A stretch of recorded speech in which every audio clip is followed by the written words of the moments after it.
नमस्कार, मैं हूं अंकुर और आप देख रहे हैं सत्यहिंदी.com। आइए एक नजर डालते हैं अब तक की सुर्खियों पर।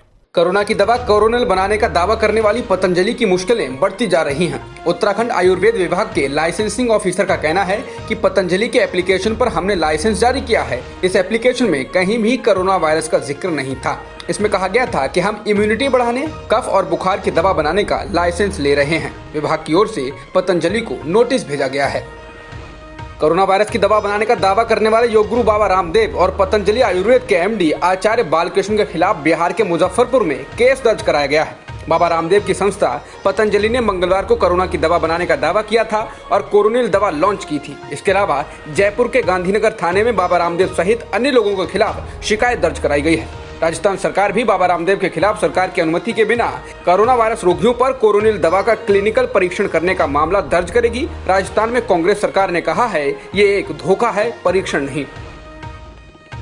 चीन ने एक बार फिर भारत पर आरोप लगाया है। चीन के विदेश मंत्रालय ने कहा कि 6 जून को भारत इस बात पर सहमत हुआ था कि वो गलवान घाटी में गश्त नहीं देगा और न ही कोई निर्माण कार्य करेगा, लेकिन उसने इस समझौते को तोड़ा है। इसके साथ ही चीन ने एक बार फिर गलवान घाटी पर अपना दावा ठोका है। पीएम केयर्स फंड के तहत कुल 50,000 स्वदेशी वेंटिलेटर्स बनाने का लक्ष्य रखा गया था, लेकिन अब तक सिर्फ 6% वेंटिलेटर्स ही बनाए जा सके हैं। इंडियन एक्सप्रेस की रिपोर्ट के अनुसार मंगलवार को प्रधानमंत्री कार्यालय से एक बयान जारी किया गया, जिसमें कहा गया कि पीएम केयर्स फंड के तहत कुल 50,000 स्वदेशी वेंटिलेटर्स के अब तक 2,923 वेंटिलेटर यानी करीब 6% ही बनाए जा सके हैं। प्रधानमंत्री मोदी की अगुवाई में बुधवार को कैबिनेट बैठक हुई। इसमें अंतरिक्ष विज्ञान और बैंकों को लेकर बड़े सुधार के अध्यादेश को मंजूरी दी गई है। अब सरकारी बैंक, अर्बन कोऑपरेटिव बैंक हों या multi state cooperative bank, reserve bank के सुपरविजन पावर में आ जाएंगे। केंद्रीय मंत्री प्रकाश जावड़ेकर ने कहा कि 1482 शहरी सहकारी बैंकों और 58 बहुराज्य सहकारी बैंकों सहित सरकारी बैंकों को अब भारतीय रिजर्व बैंक की सुपरविजन के तहत लाया जा रहा है। भारत में पहली बार डीजल की कीमत पेट्रोल से ज्यादा हो गई है। दिल्ली में 1 लीटर पेट्रोल की कीमत 79 रुपए 76 पैसे है, तो डीजल की कीमत 79 रुपए 88 पैसे हो गई है। लगातार 18वें दिन तेल की कीमतों में बढ़ोतरी की गई है।